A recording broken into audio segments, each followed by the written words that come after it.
from seeing that Mississippi River full of power boats, tri-hulls, you name it. The road to the Alton F1 Nationals is, we're on it. Dylan Anderson joins us now. Really excited to have you back on the show, Dylan, and really excited to have you back in Alton. How are things looking?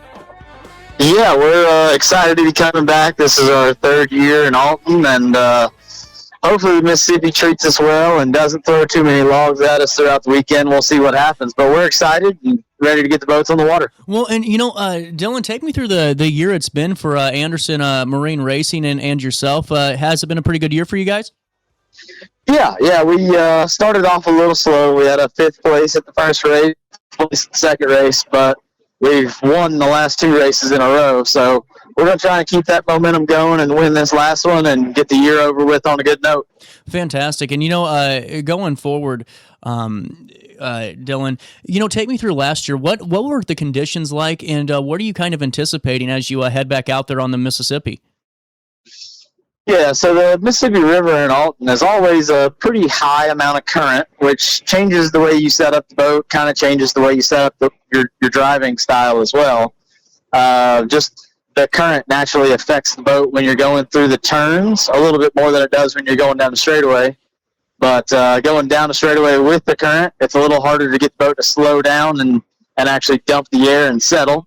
And then when you're going into the current, it doesn't take much down trim at all, and it'll dump the air and grab the water and turn pretty hard. So current is probably the biggest factor, and I guess debris in the water will also be a big factor for us this weekend as well.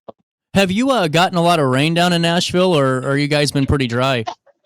We've had a week and a half of pretty consistent rain. Last week, for sure, a lot of rain.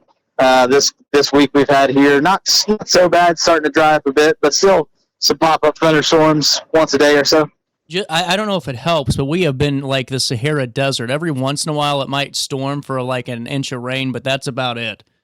Oh, that is great news. The Sahara Desert is what I want Alton to be like for the last month and for the coming weekend anyway. It's sorry to all your plants and all your flowers, but it's definitely going to help the debris factor a lot. Yeah, we have a chance of some pop-ups, but man, nothing really too crazy. You're going to have 90s and sunny all weekend here. Gotcha. Well, that definitely makes for a hot weekend inside the capsule, one of those Formula One boats. But I'll take the trade-off for some good quality water to race on.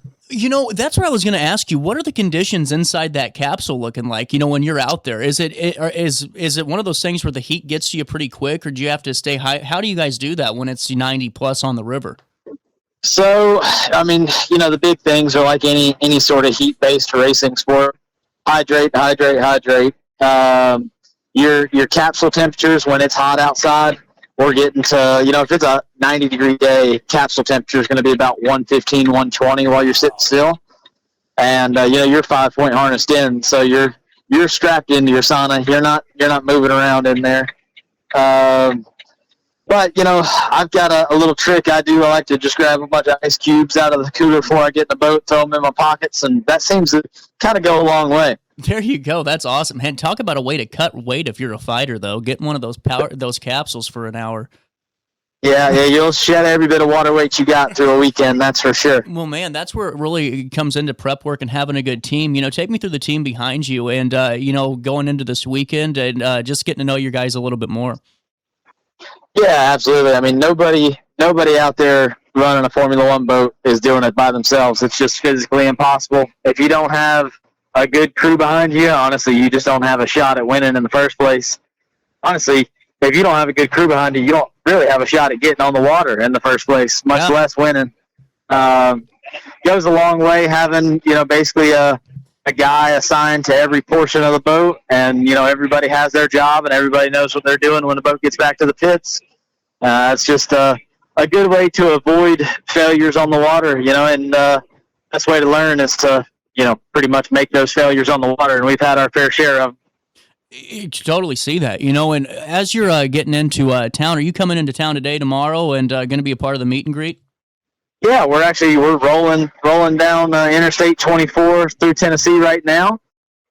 We'll be rolling in there here in about 4.5, 5 hours or so. There you go. I like the idea of these meet and greets and just the block party component of it. That's got to be pretty cool for you guys to be out and about and be able to get to know the community a little bit more. Yeah, absolutely. It's always fun meeting the fans and trying to educate people if they don't already know about us, or it's also really nice to meet people who were there last year and said, hey, I was picking you to win, so on and so forth. That's probably the best thing to hear anyway. Well, and going into this, guys, if you haven't gotten tickets yet, go ahead and get them. General admission's great. $15 for general admission Saturday, Sunday. The VIP experience, though, is what I'll direct you to. You see it on your screen now. $25 for your children on Sunday and Saturday. $40, you're saving $10 for the whole weekend. And then if you want to have a really cool experience with a meal, 2 drinks each day, and just some really cool accommodations, $125 gets you that VIP experience. And Dylan, last year I was out at the Argosy just on the boat, and just seeing you guys racing from there was one of the coolest things, because you really see, I mean, you guys are moving, and it's one of those things that the camera doesn't do it justice.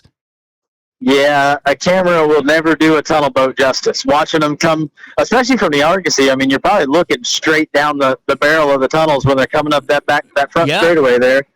It's got to be a cool view, and I mean, just watching a boat come at you at 110, 115 mile an hour, and just turn left, right? I mean, not slow down and turn. I mean, we just dump the air out of the tunnel and turn at that speed. So it's a pretty cool deal. There's not many things like it out there. It really, I think it's great for the public too, because they can sit there and watch you guys going 115 and realize we aren't on 270 and getting ready to be run off the road too. That's going to be pretty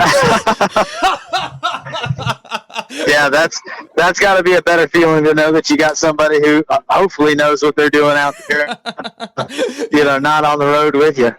So as you're heading into this weekend, is there any preparations that you guys do just to get ready for, anything that comes at you? Is there any strategy work going in when it comes to the points for the overall year too? What's that look like?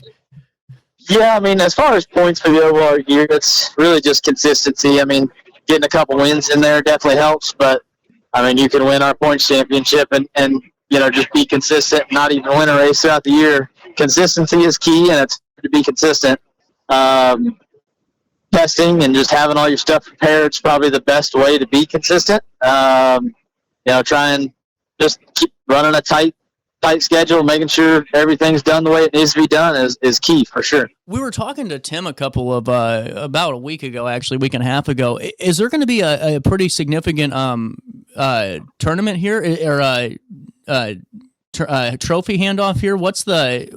Is there something else coinciding with the tournament in Alton? Am I remembering something right? Yeah, so I mean, this is going to be our final round of the 2026 season. Yeah, so final round of the 2026 season, our season champion will be decided here this weekend. See, that's what I thought. This is going to be really cool, and it kind of ups the stakes for everybody, I'm sure, because I heard from Chris, Rinker points are pretty tight for the top 4 or 5 spots. They are for sure, yeah. We are going into the weekend in the lead, but only by a small margin of 10 points. So it'll be a tight battle all weekend long for sure. Oh man, there you go. Hey, best of luck as you're heading into Alton. And is there anything else you want to let the fans know about for now? What's the best way to stay in touch with you two throughout your racing season? Yeah, for sure. I mean, you can just hit us up at Dylan Anderson Racing on pretty much everything: Facebook, Instagram, TikTok, all that jazz. But would love to see everybody out there. Definitely at least come by, walk through the pits, watch the racing. It's a good hands-on experience for sure. Absolutely. You guys can see all of this from the F-flights to the two-seaters, the tri-holes all weekend long. Coming into town, don't forget the meet and greet party this coming Friday, 6:30 to 8:30 p.m. on Bell Street. This is going to be a good one. Simmons, Hanley, Conroy, the City of Alton, Great Rivers and Routes, Enjoy Illinois, the Alton Amphitheater Commission, Moto, JH, Seaway, Mercury Racing, Seabold, VP Race. There's so many to go by that really just put on this great event. You guys can be a part of it too. Dylan, thanks so much for your time, and we'll see you this weekend. Thank you very much. We'll take a quick break.